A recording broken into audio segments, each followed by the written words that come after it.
This week, we're going to recap some of the best experiences from the IAAPA Expo 2023.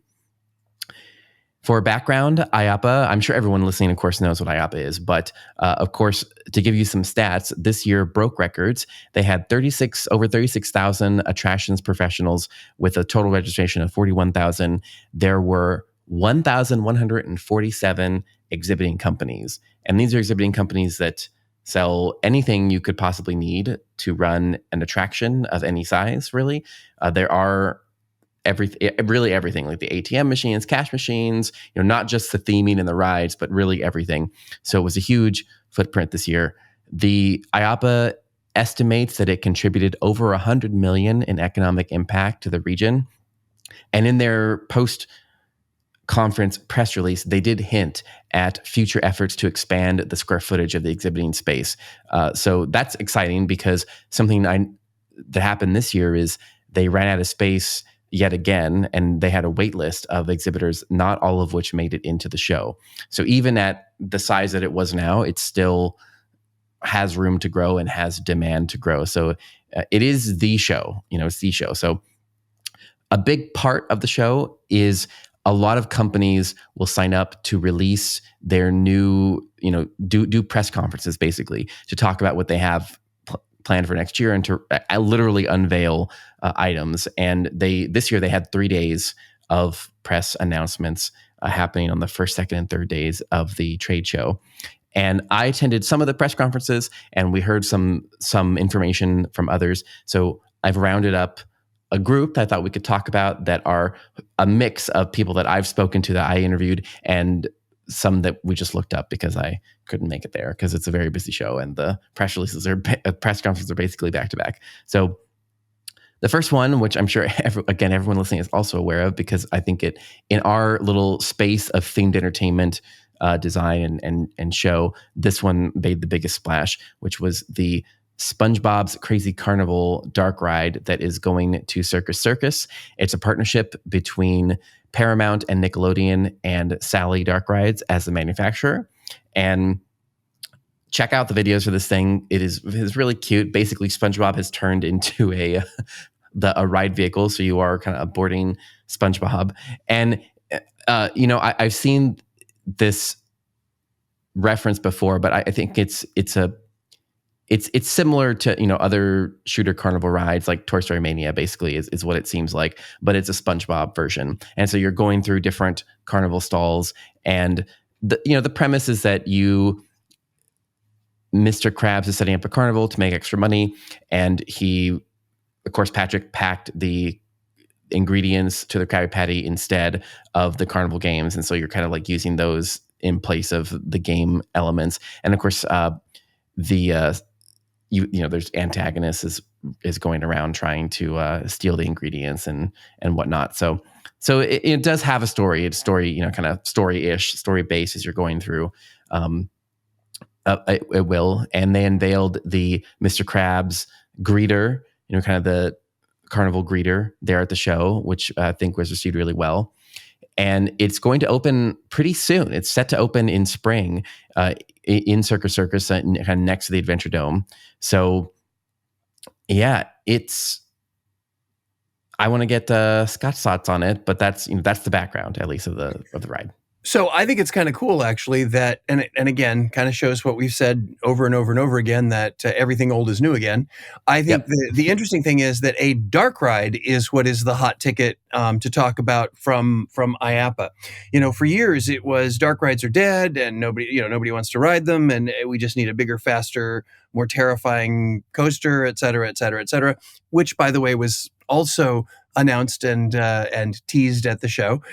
But I think that the idea that if you've already maxed out your thrill rides and you need to keep your audience growing, there is a place for dark rides. There is. I think it's just a great reminder that you have to understand your brand, but you also have to understand your market. And when you've saturated one market, you may need to look at the possibility of reaching out into others and make sure that they overlap just slightly, so you're not abandoning your success market. So I went by the Sally booth several times. Didn't really talk to anybody, but I got a chance to see some of the video and some of the animation, and again, it looks super cool. It looks great quality. I mean, Sally is known for doing dark rides really all over the world, and this one I don't think is going to be a disappointment at all. But I do think it's interesting that this trend is so very strong and so very popular amongst the industry at this point in time. Yeah, I agree with that. I would take it a step further and say it is. I don't know if this is exactly a trend, but something I'm noticing is this is not a theme park that is doing it, and it's similar to what we talked about with Treasure Hunt, which was the last year's big ride reveal, which opened late. It was delayed for construction and whatnot, but Treasure Hunt opened in Cannery Row, right? And that's not a theme park either. And I think, to your point, even to the extent that these are dark rides that are going into places that are not, I don't think you normally think of Circus as having a full dark ride. And maybe back in the day, that's the thing, back to your point about pendulums, I think it's going back to what it used to be, like several decades ago, of the type of entertainment that you would find. But I think you're going to see this expansion. Again, we've talked about the competition for theme parks that is coming from all angles. Well, now if Circus and if Cannery Row, can build dark rides that are the same quality as Disney and Universal, that begins to be a competitive, note to pay attention to for those rides. It's like, well, what are we really offering by creating a walled garden if you can just walk into Circus for free and then buy a ticket to go on this ride? And the other trend it hits on is that, this is SpongeBob. I mean, this is a popular IP, and again, it's these brands that are. I think the more we go out, the more we're going to start to see more and more brands for the same reason. How are you going to compete with Netflix and Disney and the streaming and whatnot? You're going to need to invest in physical touch points to remind people to go watch your stuff, and like that's. It's a Disney playbook, but other brands, any brand can do it. And I think they're discovering that, as we'll talk about later with Mattel. But, it's, you see these brands more and more for the first time ever doing something this ambitious. Yes. I also think it's interesting, you talk about the idea of doing high quality rides outside of a theme park environment. With this particular year, and I'm guessing it was probably true last year, although I wasn't able to attend the show. Or no, I did attend the show last year. That's a lie. I did attend the show last year. I think it's even more so this year, is that being able to incorporate a ride experience in a non-theme park environment like an FEC or even a retail establishment or a restaurant is something that I think is going to become more and more viable, simply because there is so much VR. And the trade show floor especially was filled with motion simulator VR experiences, and some of them are pretty darn intense. Some of them complete with inversions and full on. It's a way to create a thrill ride experience without the giant footprint. So you can conceivably, through virtual reality. Again, I think that's going to wear thin quickly. But the idea is this is not rides are not just for theme parks anymore. And even the VR experiences are building these gigantic, there was a full chassis of a 4x4 truck that you got into and then put goggles on so you couldn't even see it. So it was all about attracting the outside viewer to come and join the ride. And whether that is in a non-traditional entertainment environment like Circus or somebody's 4x4 themed restaurant, and they add this ride as an additional revenue stream. I think what you're going to see is more and more rides outside of the walled garden, and giving guests an opportunity to experience what are thought of as traditionally theme park attractions in a non-theme park environment. Mm-hmm. Now, there were still plenty of big rides and big announcements from the theme parks about ride vehicles. That's always core to IAAPA, and it's going to always be. And I think Scott and I don't focus on that as much because we focus on the themed entertainment space much more because that's where we come from and our expertise. There is one I wanted to mention just because I think it talks to our trends. But Hersheypark unveiled the ride vehicles for Comet, and I thought it was interesting just because Comet is their oldest ride there at Hersheypark, and this will be the fifth ride vehicle set that has been commissioned for it. And it's being done by the oldest IAAPA exhibitor who's been exhibiting at IAAPA for 100 years, like 100 years of exhibiting. And I think that kind of stuff is really just shows the industry that you're always going to have thrill rides. Like, I mean, I think that's the proof right there. Even though we can talk about the trends going in and out, but you're always going to have these. And I like that it shows another thing that we talked about, which is reinvestment. It doesn't need to be necessarily a whole new coaster, but you could redo the ride vehicles and you can keep the history and just reinvigorate it. So it's not a terrible experience for your guests. And I think Hershey is excellent at these types of things. They really do a good job of balancing act. Like, yes, they had they have new stuff. They have the new haunt stuff. They have a lot of new stuff that's coming in, but also they're gonna reinvest in one of their oldest assets and keep the asset because they recognize it as an asset.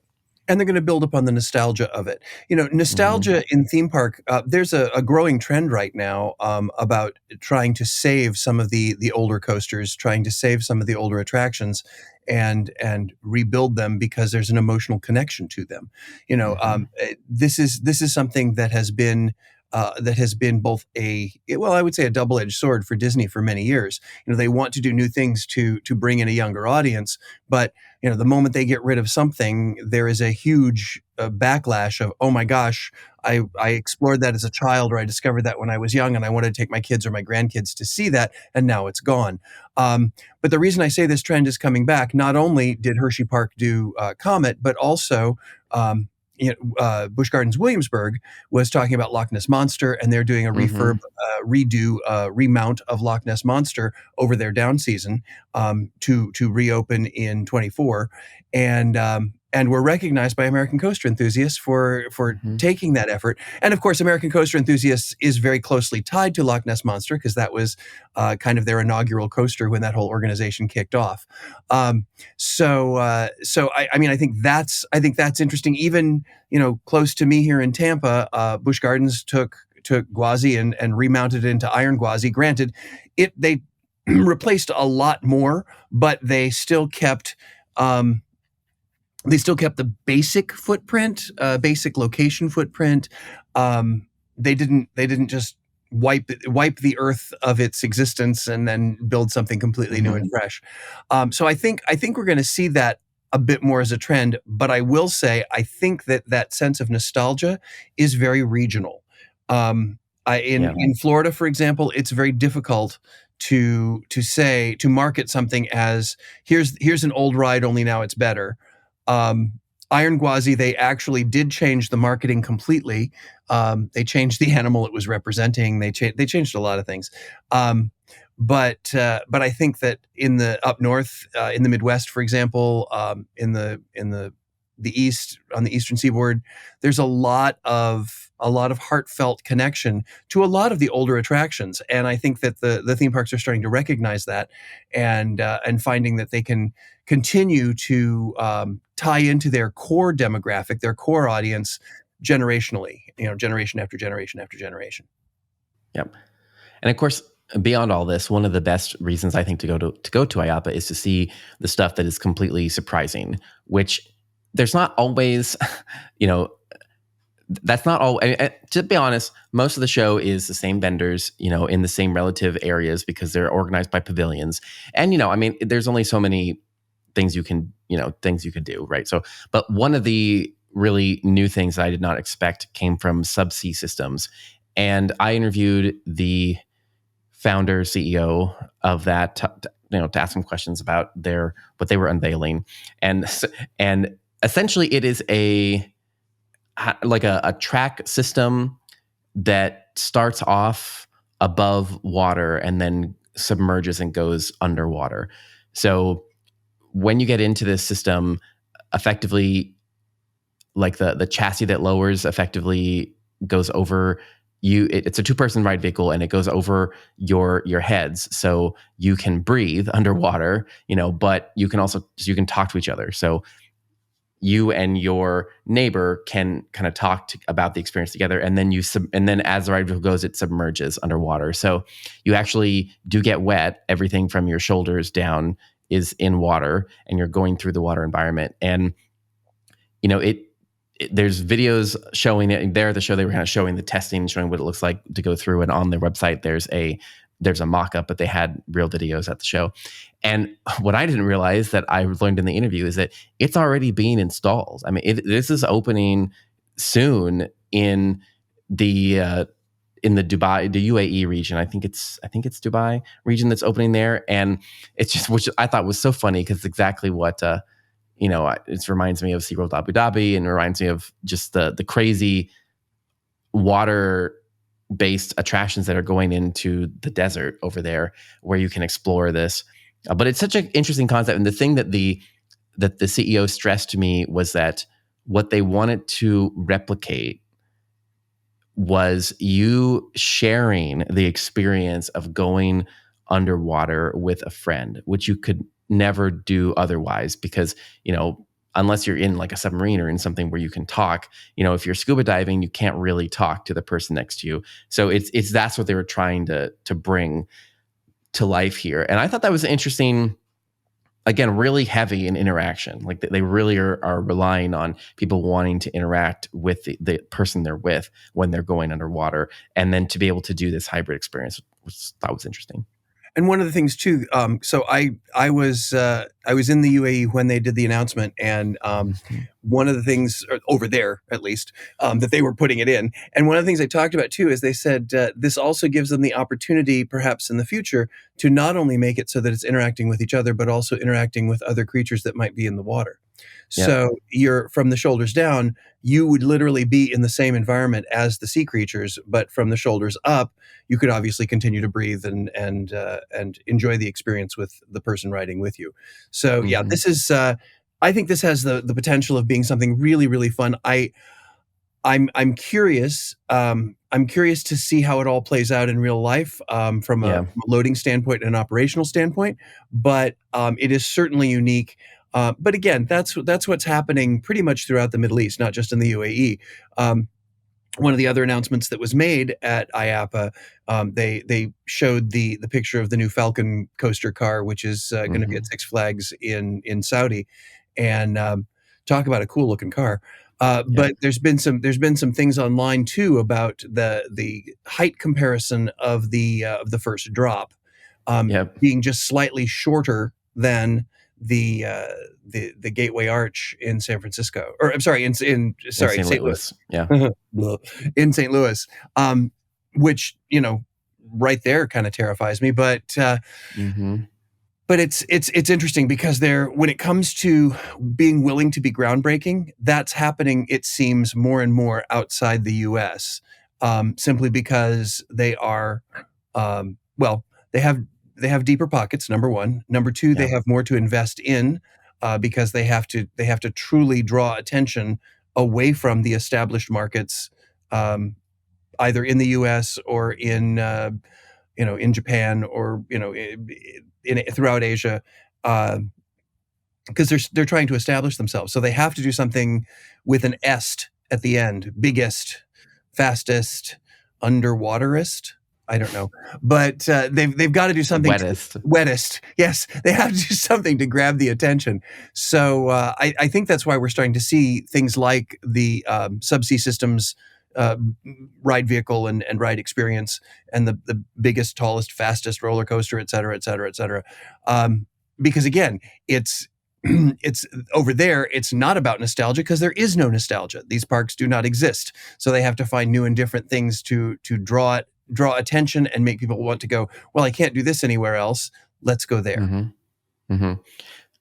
I agree with all that. I think, again, just to your point, it's going to be interesting to see how they're maintained, because, having a vehicle go in water is corrosive. I mean, water is very difficult to work with, as an environment. It seems easy, but it's not.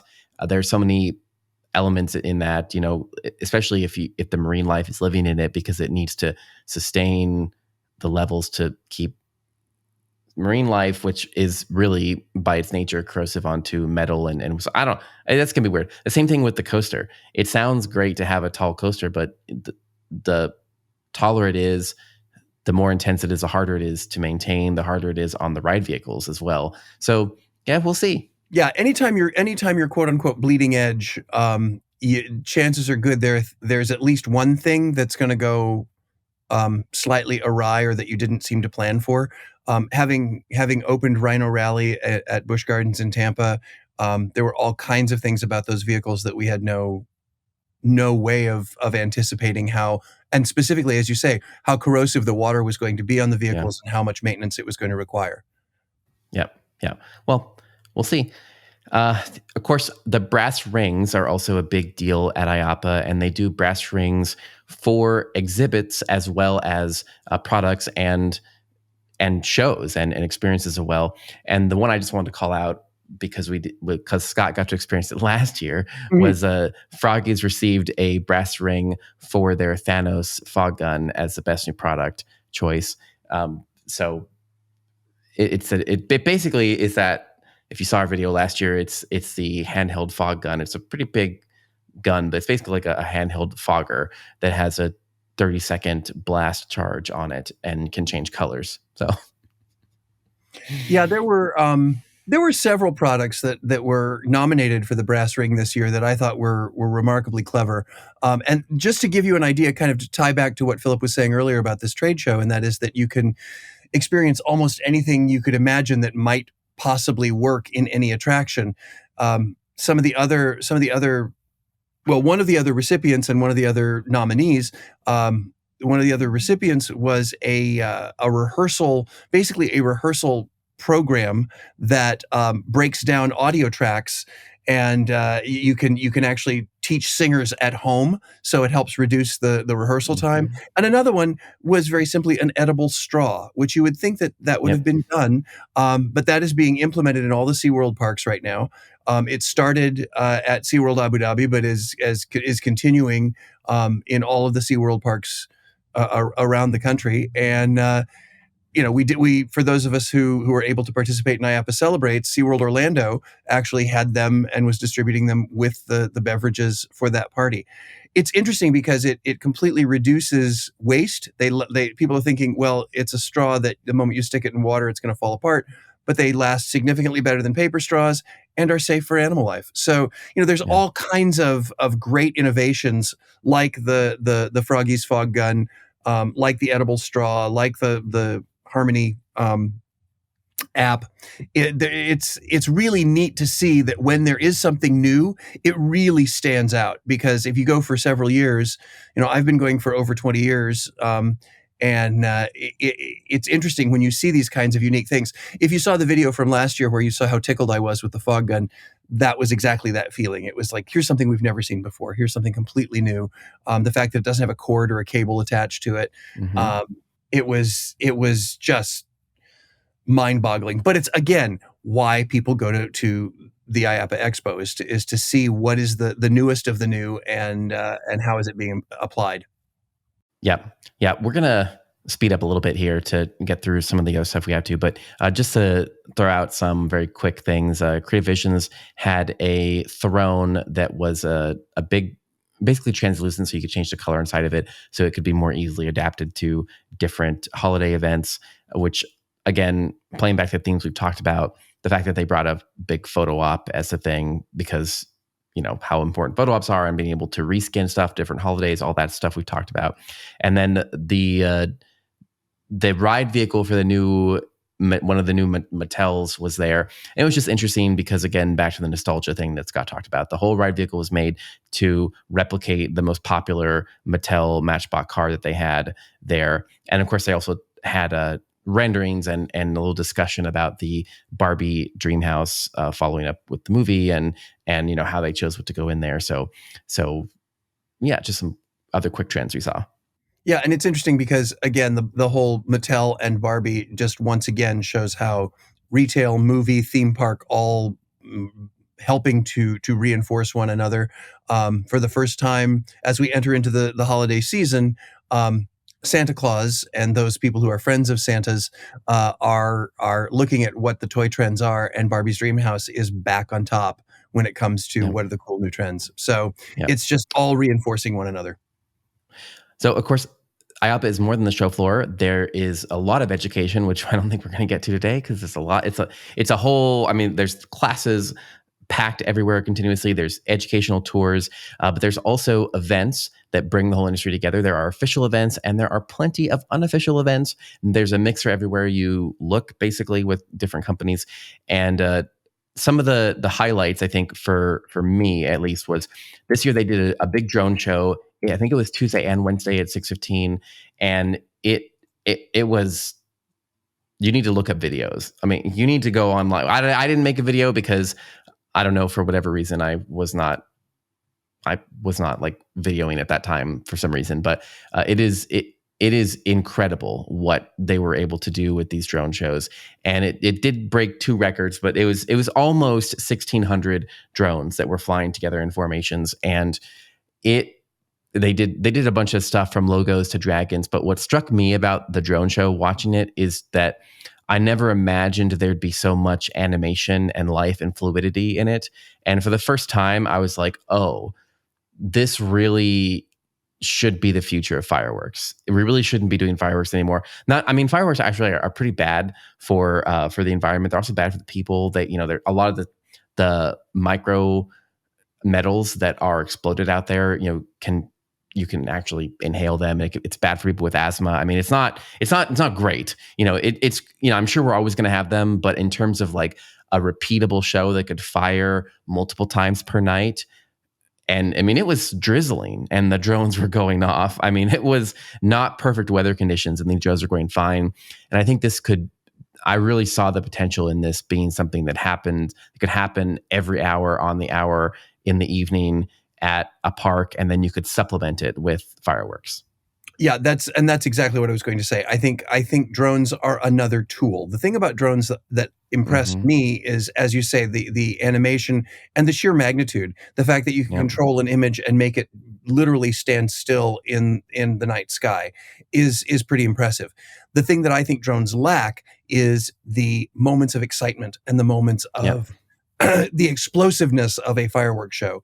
And excuse me, I think using drones in conjunction with fireworks and lighting and other special effects could be really pretty amazing. But it beyond a shadow of a doubt pointed out the possibility of it. The thing I will also say is, having worked on smaller drone shows before, the fact that not a single one of them dropped out, because drones, when they lose power or lose connection, they are programmed to go internal and flash and slowly drop to the ground so that they can retrieve them.